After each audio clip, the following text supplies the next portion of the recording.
Hello, Jeando. Hello, Kevin. In the last video, you were talking about the primary movement in breathing and expansion of the rib cage.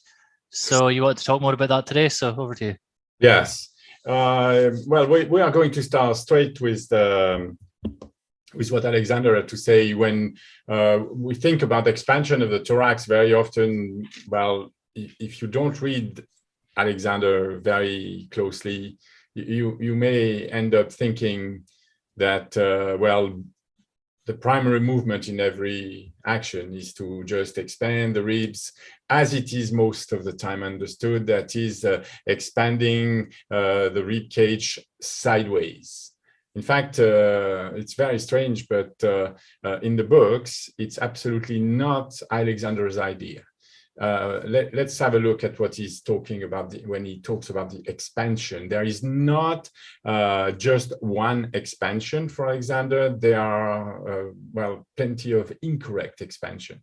He says, in the first place, the tendency unduly to expand any part or parts of the thorax in particular to the exclusion of other parts is prevented by the detailed personal instruction given in connection with each exercise in its application to individual defects or peculiarity of the pupil.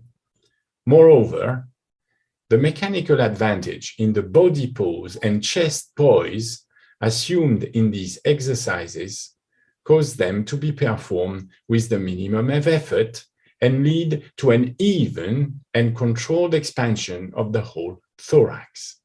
So we see here that there is what he calls an uneven expansion of the thorax.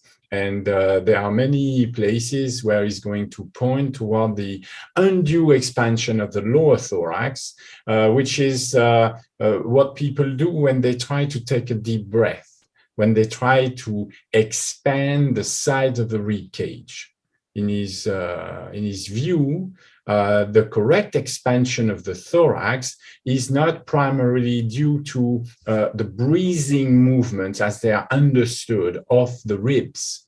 The first action is, you will see, very different. And the even and controlled expansion of the whole thorax has nothing to do with the movement the ribs are making when you're taking a breath or breathing out. It's a different idea in his mind. So I wanted to speak about it because of the small article published by Egdal, an Alexander teacher, that was talking about the primary movement in every act. And I disagree totally with the idea that the primary movement in every act is the sideways expansion of the ribs in breathing. There are other places where we are going to hear about this idea. That's another example in the man's supreme inheritance. And that is what he says. In his technique, there is not, as is too often the case, an undue expansion of one part of the chest, while other parts which should share in such expansion are being contracted. A condition that obtained, for instance, when the diaphragm is unduly depressed in inspiration. In this later case, there is a sinking above and below the clavicles, a hollowing in the lumbar region of the back, undue protrusion of the abdomen, displacement of the abdominal viscera, reduction in height, undue depression of the larynx, and the center of gravity is thrown too far back. We see that when discussing the expansion of the rib cage, Alexander is taking a very wide view. He's looking at the whole torso in the activity, and is not looking at the movement of the ribs in themselves. Very often, breathing is considered as a movement of the ribs. Well, the ribs are just one part of the whole mechanism, but for the ribs to move correctly, if you want, if that is such is your desire, you must first of all learn to, well, expand the torso by lengthening the spine. This is what he's talking about here, where the hollowing in the lumbar region, for example, will tend to have the lower rib cage too far forward and the upper rib cage too far back. In that case, the whole functioning of the rib cage is going to be, well, harmed, made more difficult. And the depression Alexander is talking about is sometimes difficult to explain. And the depression has to do with how the diaphragm is supported or opposed by the abdominal content. If the back is hollowed, if the person is protruding the abdomen, there will be an undue expansion of the lower part of the rib cage. And as a result, the diaphragm, instead of being opposed to the movement of the abdomen, will simply push the abdomen forward, so that when the person is going to take a breath, you will see the abdomen move forward.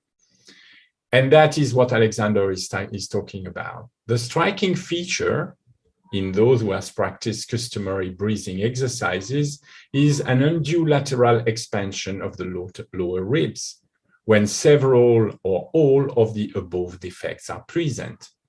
These excessive expansions give an undue width to the lower part of the chest, and there are thousands of young girls who present quite a matronly appearance in consequence. The breathing exercises imparted by teachers of singing are particularly effective in bringing about this undesirable and harmful condition.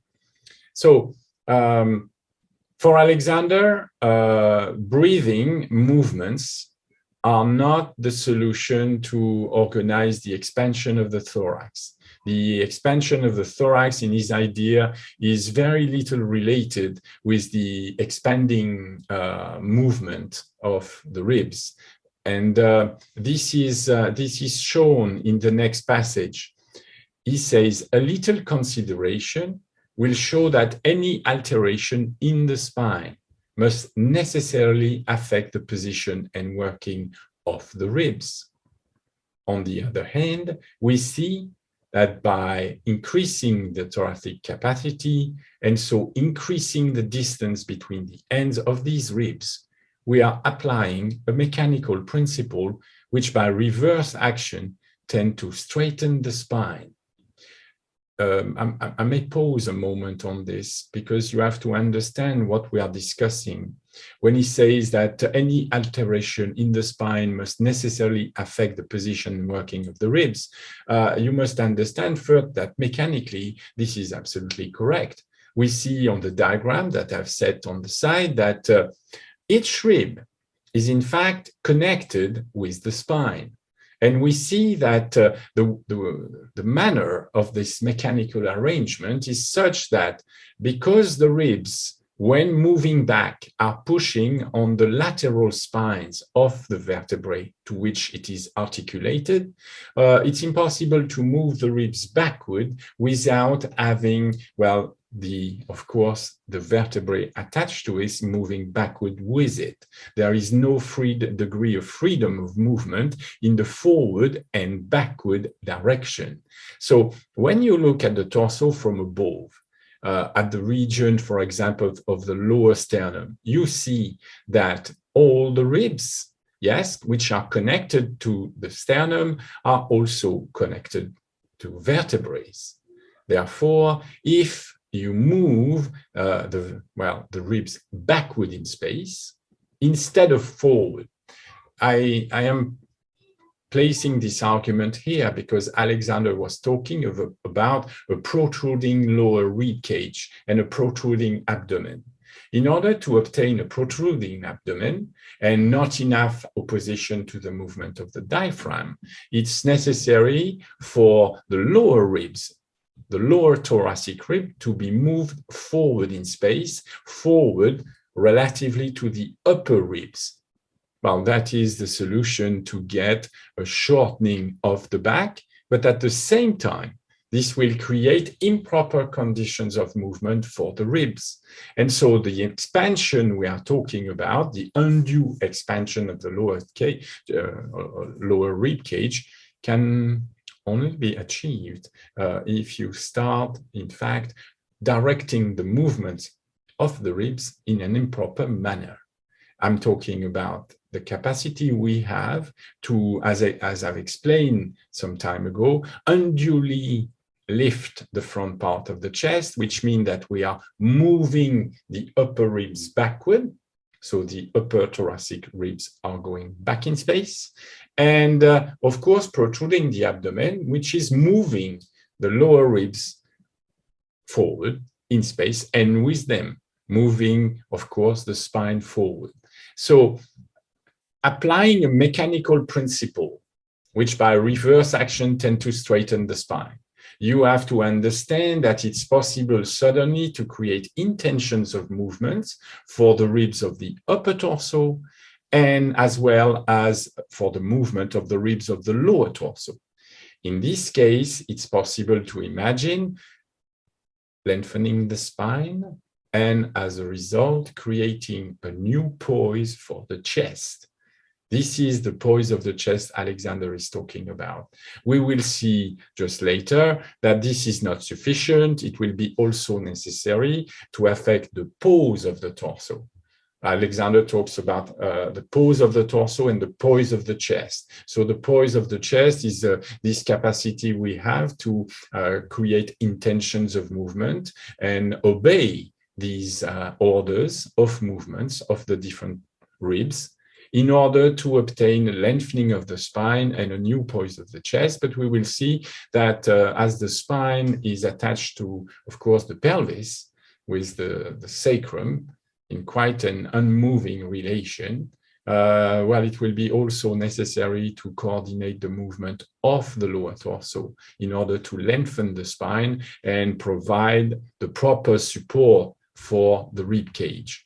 So the mechanism of the chest, which combines the movement of the ribs with the movement of the different vertebrae at the different height of the chest, is fundamental.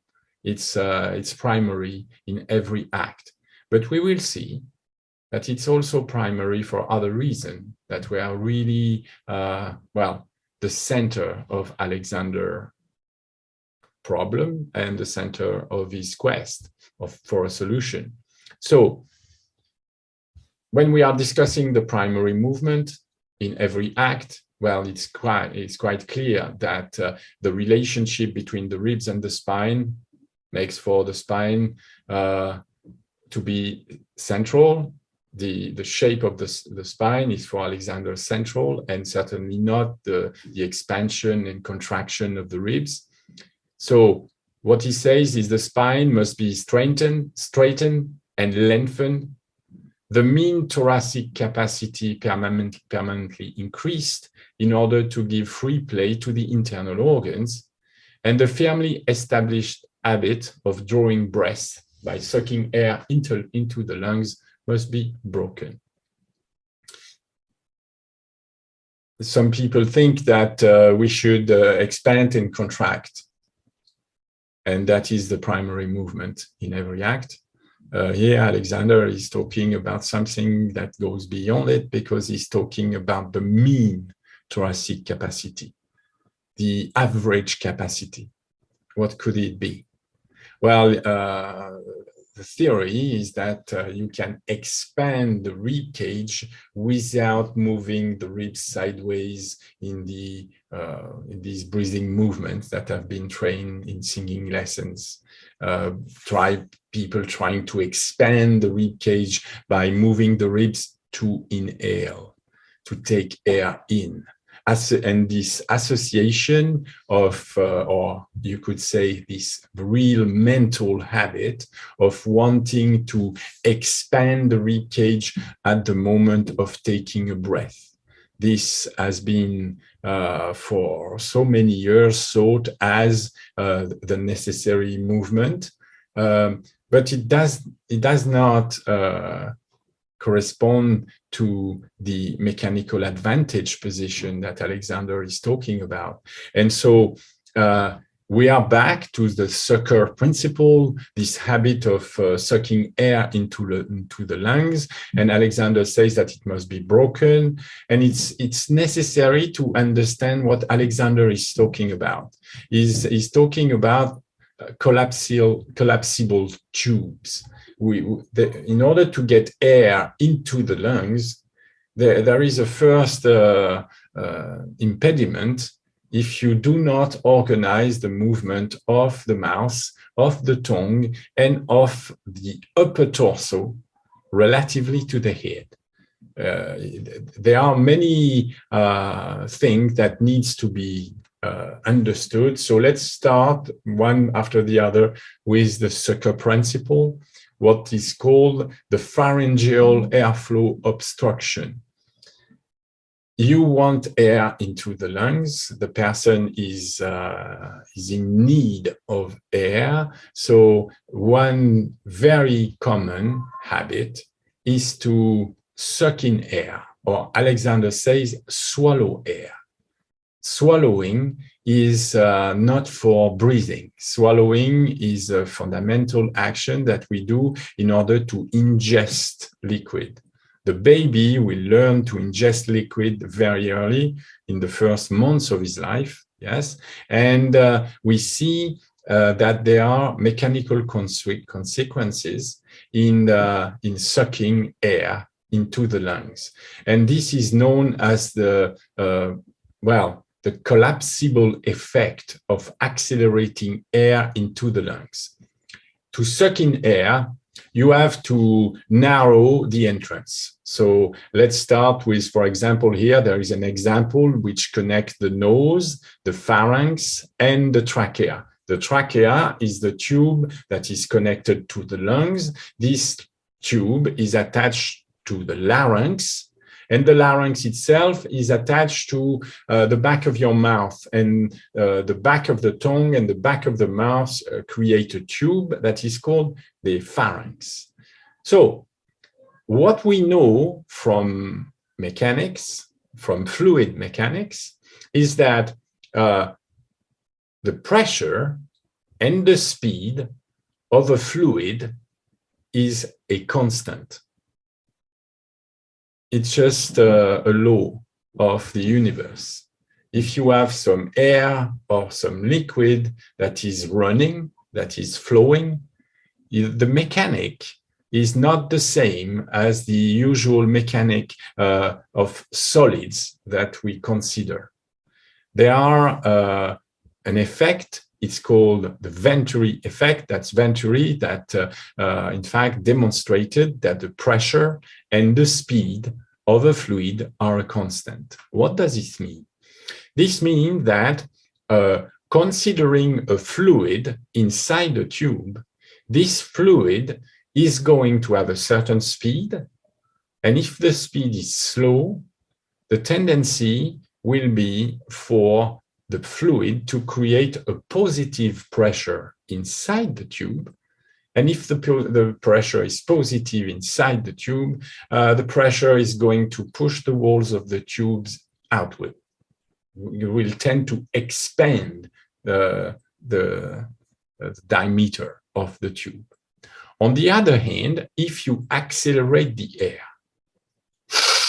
sucking in air, as I have just done, is made by narrowing the entrance at the nose. So you start to narrow the entrance, and the effect of narrowing an entrance of a tube where there is a fluid at a certain speed and pressure is to, in fact, change the speed.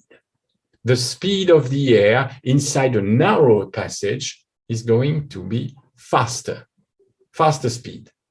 Therefore, if you have V speed that is increasing, well, and the law of the universe make the the fluid a constant, then you will find that immediately the pressure inside the tube will be reduced.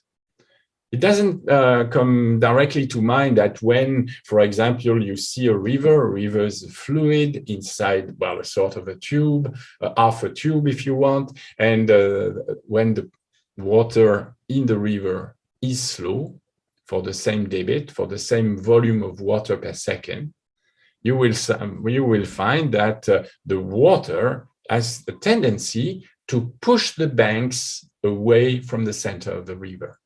The banks are maintained out. But suddenly, if you narrow the passage of the river, well, you will find immediately what we call a rapid, meaning that the water is going to accelerate. And when the water is going to accelerate, you see something is that the banks are, in fact, coming into, they are drawn into the river. And the river will have a tendency then to create a much deeper passage. This speed of the river and the negative pressure that is placed on the bank will tend to collapse the bank. Well, it's the same thing. You can create an obstruction in your nose and pharynx because the walls of the nose are mucus, they are full of water. And so if you decrease or depress, what is called depressing very often is this idea of having a smaller pressure. The pressure becomes less in the tube than inside the nose mucus. So then you will have water entering into the tube, narrowing even more. You will get what people get, a clogged nose. And most people, when they have a clogged nose, they try two things. They try first to really aspirate, create a big depression inside the mouth as if sucking liquid and sucking the nose in, which tend to, again, depress the pressure against the nose and create even more clogging. So the solution of blowing the nose, for example, is exact opposite mechanism. You're creating an increase tension into the lungs, and in 1 second you release all the air. You blow the air out through your nose into an handkerchief, for example. Again, this will accelerate the air and will tend to increase, of course, the depression inside the tube, suck in even more liquid, and irritate, in fact, the wall of your nose, of the wall of your pharynx.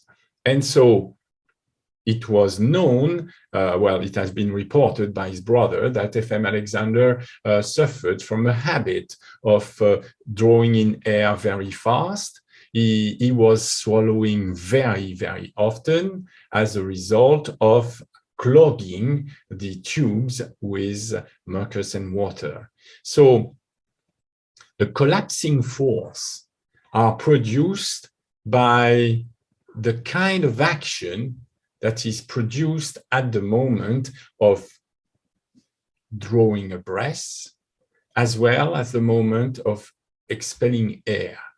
So we are very interested in the Alexander technique with expelling air, with slowing down. For example, the idea behind the first idea behind the whisper DAR is to create less, in fact, pressure, less speed in the air, and breathe out very slowly.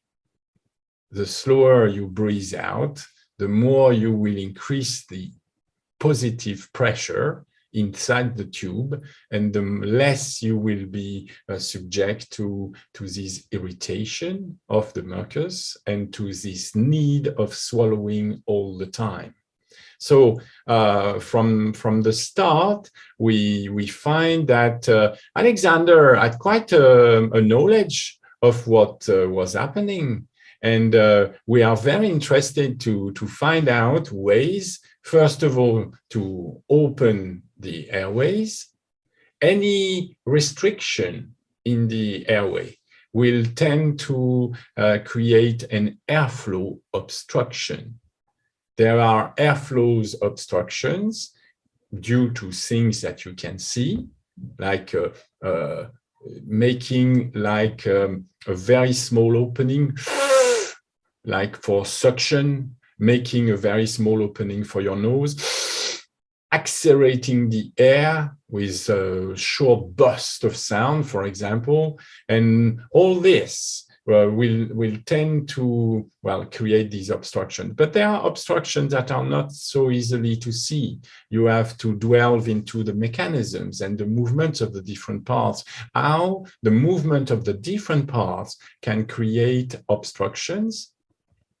You can open, you can move the ribs as much as you want. If you create obstructions, well, you will have to deal with a problem in every act, because breathing is so permanent during our day. We cannot do anything without breathing.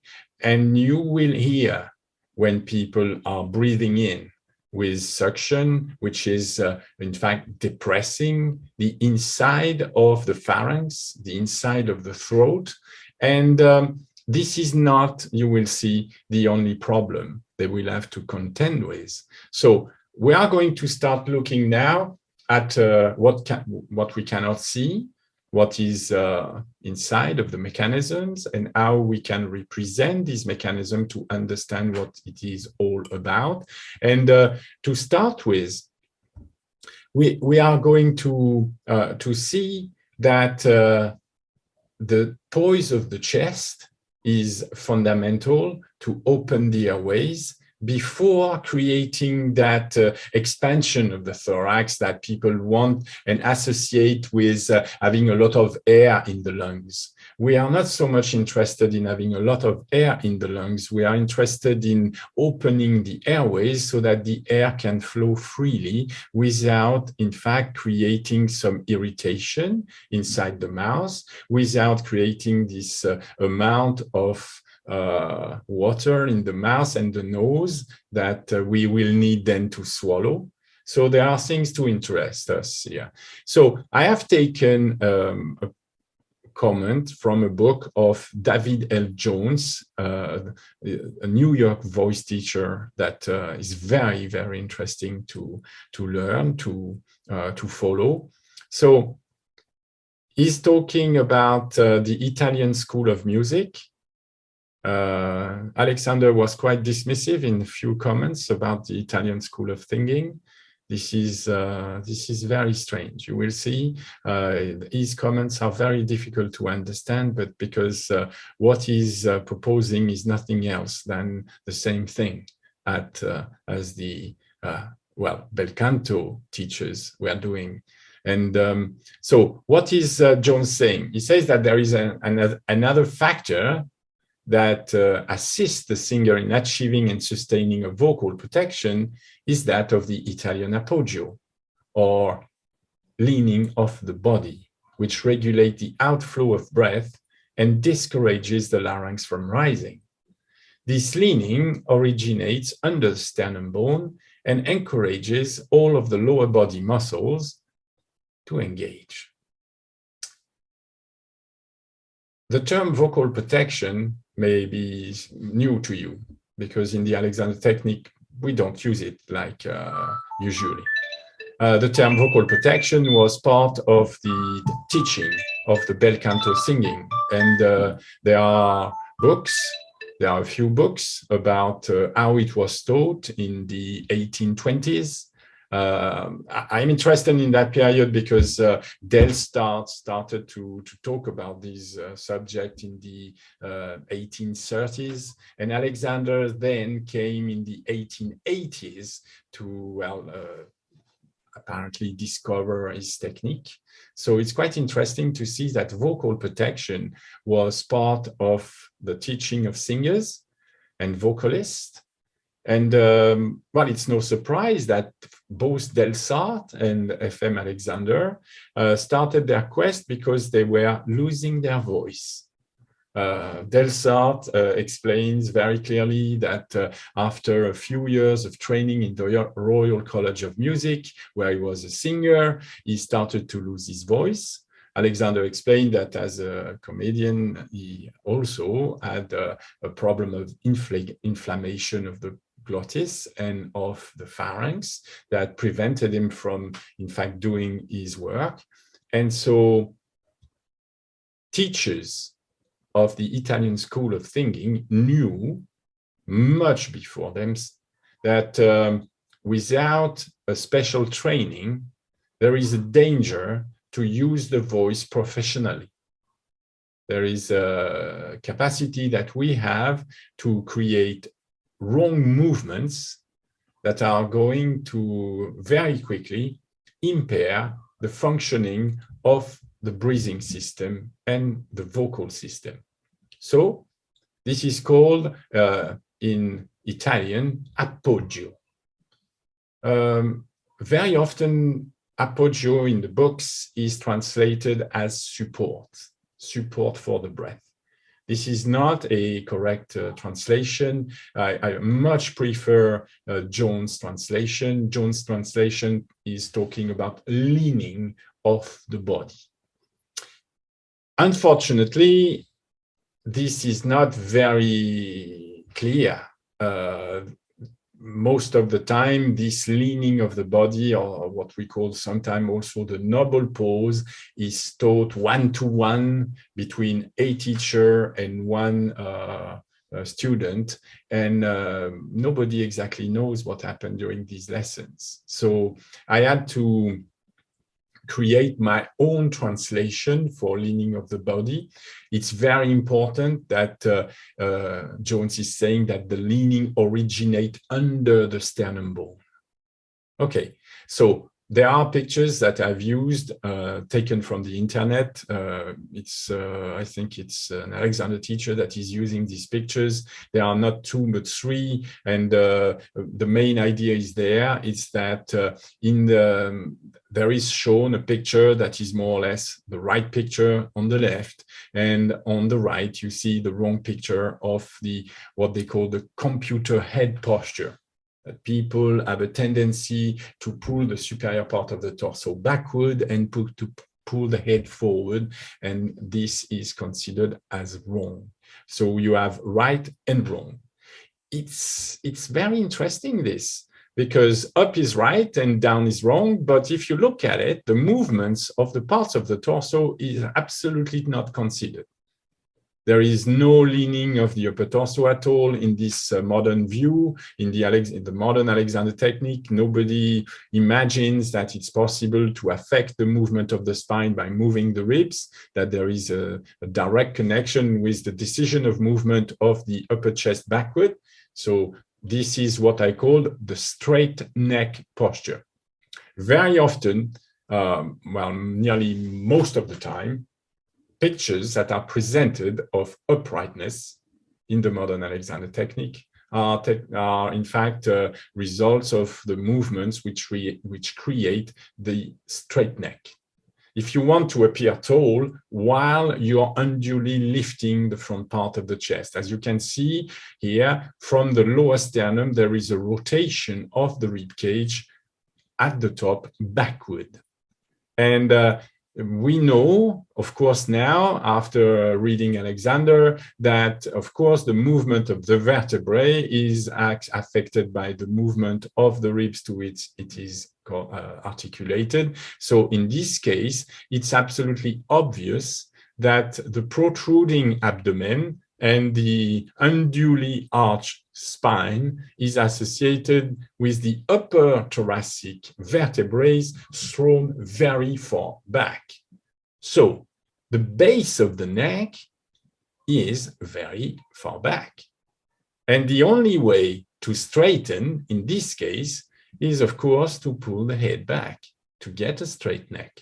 If you try from that organization of the mechanism of the torso that directs the upper thoracic spine, if you try to go forward, there is no other possibility than to go forward and down.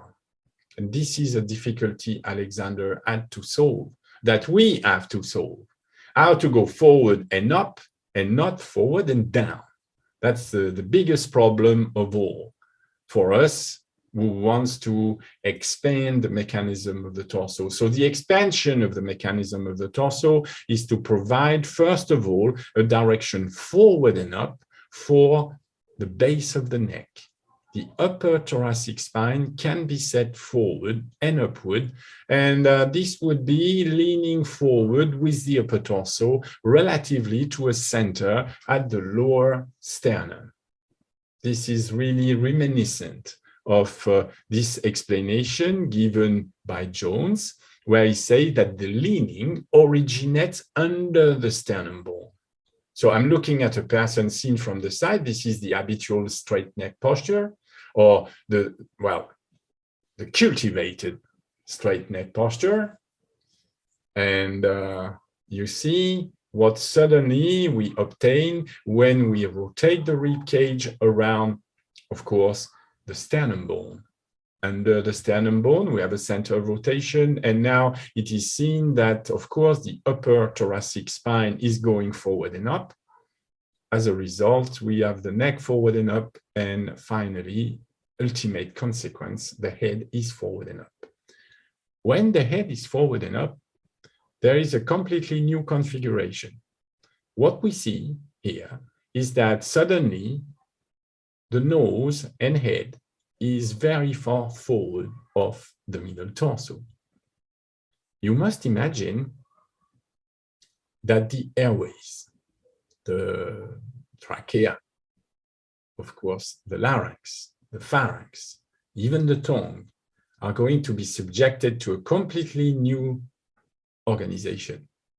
And that is quite interesting to see what as the position of the superior vertebrae and the inferior vertebrae. What are the effects of this position? This poise of the chest is, of course, creating a new pose for the torso. And so the question that needs to be asked, is there a connection between these organization, or I would say expansion, the new expansion of the torso, and the breathing mechanism, and we will see other functions. Anyway, when you start looking at your pupils from the side, it's very, very simple. You're going to look whether the sternum is straight or not. This is the straight neck posture, and the new posture, for want of a better term, I call it the straight sternum posture. So when you look at your pupil, do you get a straight sternum posture? And if you get a straight sternum posture, you will find that the upper thoracic vertebrae, which is where my cursor is positioned at the moment on this picture. This picture, as you well know, is taken from the 1951 film where FM Alexander is still manipulating a person, and during the whole short lesson, we see that he's in fact doing exactly what Jones calls leaning forward from the lower sternum position, leaning forward to get the straight sternum position, and in which case the neck is absolutely not straight, not vertical. It is seen that the neck is at an angle. Therefore, the larynx and the trachea must also not be straight. Yes, this is a difficulty because in every single drawing and technical representation, so for example, here, a very nice technical representation, you see the back of the mouth. This is the attachment of the superior constrictor to the mandible, to your jaw. This is the jaw. Underneath the jaw, you see this piece. This is, of course, the hyoid bone that is just above your larynx. And below the larynx, you have here the trachea. What is very interesting in this representation is that it is absolutely vertical. in order to get this kind of representation, you must imagine that the subject is already protruding the abdomen and unduly lifting the front part of the chest to get a straight neck. Yeah, the position of the vertebrae that are just below the cervical spines are fundamental to understand disorientation, where the chin is like just above or even behind the lower sternum spot. You will see that the person is in fact retracting the neck, but not by a movement of the neck itself. Releasing the movement, the muscles of the neck will not do anything. It's the retraction of the neck starts from just below. The person is, well, pushing the first ribs. The first rib is attached to the top of the sternum. It is seen that the subject is pushing the first rib backward in space relatively to the lower sternum.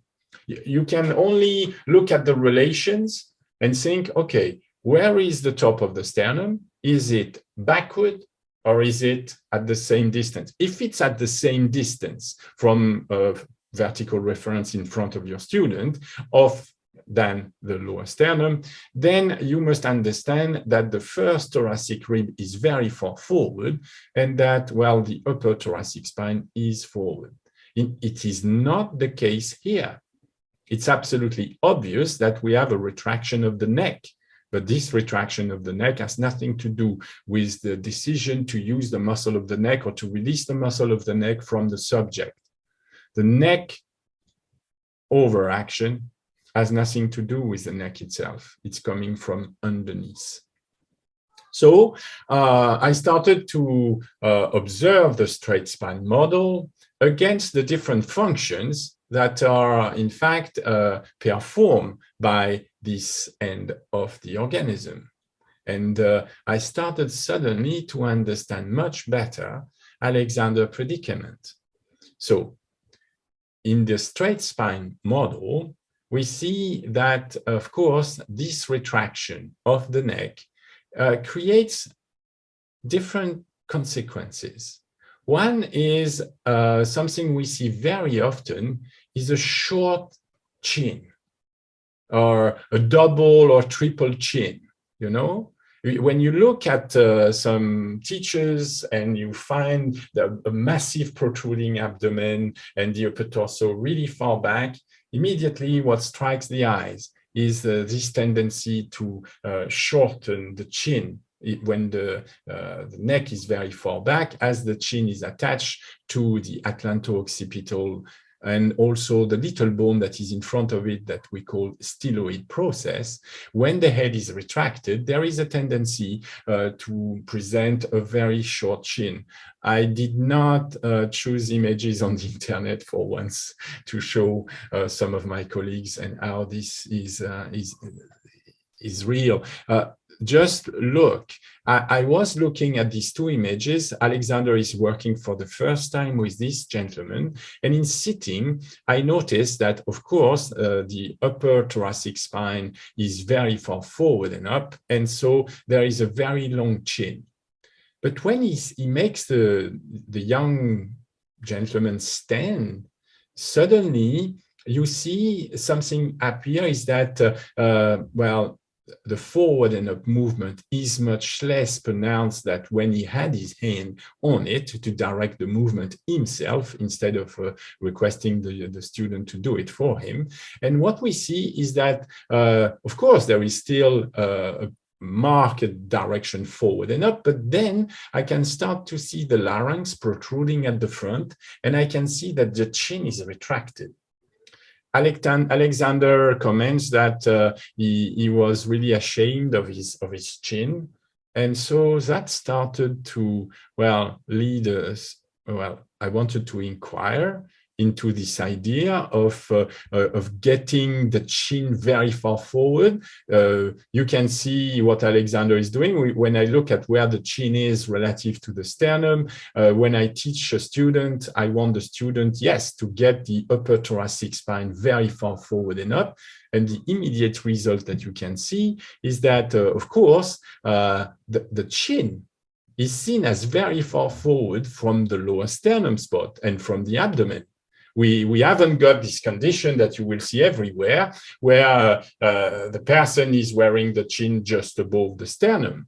So it was interesting to confront this idea. And suddenly, I reading some scientific articles, trying to find somewhere some explanations about the relative position of the neck.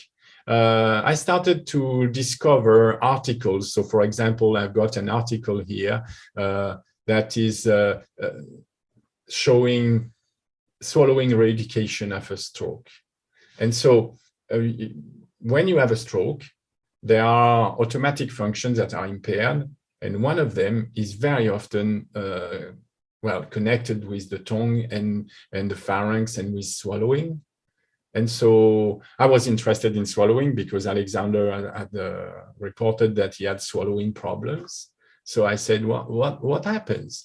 So when you have a stroke, your swallowing is impaired. Drinking and eating, which are such, for a French person, such habitual things, such a thing of every day, suddenly becomes really difficult and painful and frightening. And people tend to eat much less and to drink much less, and they're at a danger of denutrition. So it's a very big problem. You must understand that swallowing is a very, very important function. And what is swallowing? Swallowing is just preventing some food to enter the airways. So the airways should be closed when you are swallowing. And so opening the airways, closing the airways, for me, the two subjects were starting to be linked together. Yes, you cannot separate this idea of wanting to open the airways to breathe and to vocalize. And on the other hand, there is a second function that is totally related with it, and it's, of course, swallowing. And we see that there is a real effect on the position of the cervical spine when swallowing. And so I said, well, if there is a real effect of the position of the cervical spine in swallowing, there must be one also in breathing, because the two functions are using the same entrance. So what we see on this picture is simply that a person with a stroke is trying to swallow, but at the same time, we see that the airways are not fully closed. So the person is choking. And so the first reeducation that is given to stroke patients that have swallowing difficulties is to learn to flex the spine, to flex the cervical spine. Instead of retracting the neck, the idea when you have swallowing difficulty is to learn to direct the upper thoracic spine forward and upward, and to direct, of course, the cervical spine forward and upward. And for an Alexander teacher, when you look at it, you end up with a new position where there is not an extension. With extension means going back. So there is no going back with the upper thoracic spine. We see that the upper thoracic spine is very far forward of the lumbar region, and as well the neck. So we would consider this more as a flexion. So when you look at this image, that is, of course, the straight spine model, you can immediately compare it with another one, which is the straight sternum model. The teacher that is seen here is not, I swear, is not trying to get the head forward and up of the torso. He's not trying to get the neck to do anything. He's just for the moment organizing the different movements of the ribs so that there is a new poise of the chest, and the new poise of the chest is simply reorganizing the lengthening of the spine. The lengthening of the spine is a certain shape, a position of mechanical advantage, and this position of mechanical advantage expands the chest, but more importantly, it opens the airways. What good is there in opening the chest if the airways are clogged or half closed? That is what I suddenly, discovered. There are two functions, as I said, for the same tube. One is breathing, okay, everyone talks about it, but in the modern Alexander technique class, I never had any class about swallowing. So look, this is a representation. It's quite nice, by the way, that I've taken from a scientific article. It's certainly quite nice, but immediately I see that I have a straight spine model. I immediately see that the distance between the chin and the larynx is represented cut through the middle. So you see only the front and the back. Yes, we are not representing like the larynx here is shown with a little volume from the outside. This is different. But what we see with that straight spine model is that there is swallowing, okay? And what is swallowing about? There are all sorts of movements that are going to occur for the person to safely ingest liquid or solids into what we call the esophagus. The esophagus is the tube of food, the food tract. So what is happening? Well, as you can see, the mouth is really much in action. The tongue is a very big muscle. It's attached to the lower chin bone, as you can see here, what we call the mental spines. And so the person is going to first masticate, yes, and transform the food into a more liquid. It's going to mix the solid food with saliva, with liquid, to create what we call a bolus. But at the same time, there is the openness of the mouth, and there is the opening of the nose behind it with the soft palate. And so what we see is that when the person is masticating, the airways are half open. There is a lid on top of the airways, and this lid is called the epiglottis. The epiglottis is attached to the hyoid bone and to the back of the tongue. So when the person is masticating, the person is breathing as well. Well, it's not fully open, of course, because there is something you must understand, is that we cannot accept having any liquid or food go into the air tube. The air tube is at the front here. And it's difficult to see the food tract because most people didn't know that when I was training, is that the esophagus, the 2/3 of the esophagus is closed most of the time. It's not, the food tract is not an open tube. It's most of the time closed. It's as you can see here, there is nothing, no space to get some food in it before the time when it's going to open. You see, it's only going to open between the 4th and 5th image on this representation of the different movements in order to swallow. And in real life, this is less than 1/3 of a second, the passage of food at the back of the pharynx into the esophagus. So the esophagus is closed most of the time, and it needs to be open. The question is, how do you open the esophagus? It's a very interesting problem. And you will find that when you have a straight spine, you suddenly have a difficulty opening the esophagus. because when the chin is too close to the spine, you are in fact creating a lack of space.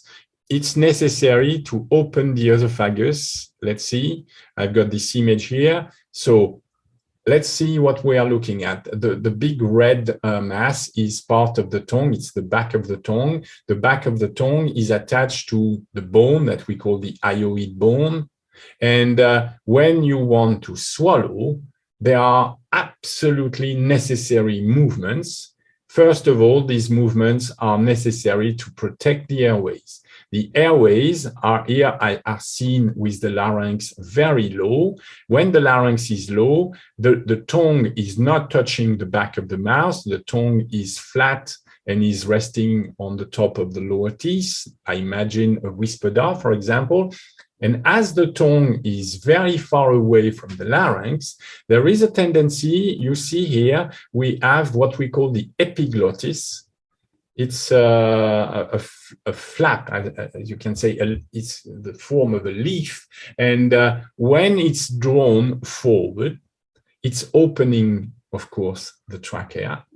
When the tongue, on the second part, we see swallowing movement, we see that the tongue is pushing against the back of the mouth. And what you see, the green blob here, is what is called a food bolus. It's the food that has been masticated, that has been pushed backward toward the back of the mouth. And when it's entering the back of the mouth, suddenly you see that when in normal breathing, the upper esophageal sphincter is always closed. You see that the representation of the food tract is totally flat.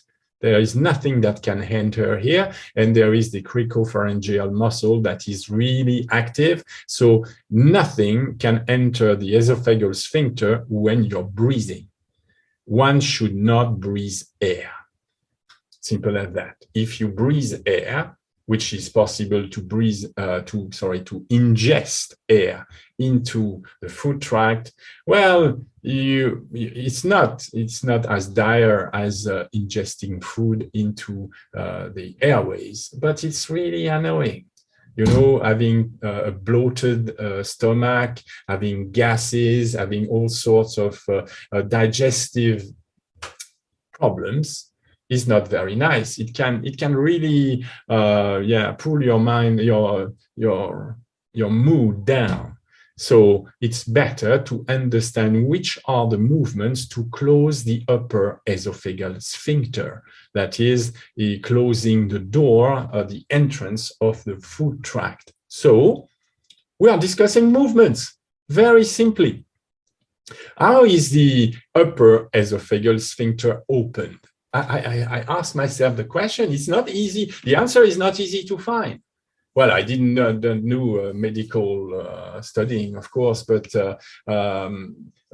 well, looking at swallowing paper, scientific paper on swallowing, I started to realize that, in fact, yes, at the moment of swallowing, the pharynx, which is a cartilage box, to which the upper esophageal sphincter and the esophagus are attached, is moving forward. But behind it, what you see are the body of the vertebrae, of the cervical upper vertebrae, and the esophageal sphincter is attached to it. So the opening is a very simple thing, in fact. You need to get the pharynx forward. You get your pharynx forward and upward to swallow. You get. This happens most of the time below your consciousness. You are just swallowing. You bring you make a movement, but if you film yourself while swallowing, well, it's very clear. The pharynx is going upward and forward. Well, now, this same movement, you can try to do this same movement with the retracted upper torso position. And immediately when you retract the upper torso position, you will find that without you doing anything, your chin tends to be compressed backwards. Well, of course, it's obvious that the larynx is attached, yes, just to the top of the cervical spine. I'm showing here the styloid ligament, which in fact connects directly the bone of the pharynx, the iliac bone, with the mastoid process that is behind your ear. So if you project the upper cervical spine backward, because the upper thoracic spine is backward, then you will get the hyoid bone thrown back. And in these conditions, you need an extra effort to swallow. Yes, you need an extra effort because as the hyoid bone is, in fact, already too far back, it's immensely difficult to get these two movements to open the pharynx. For opening the pharynx, you need the pharynx to move forward. It's prevented to move forward in the straight neck posture, so the person will have difficulty. At first, you can have difficulty for many, many years. You can have difficulty for 20, 30 years before noticing anything wrong.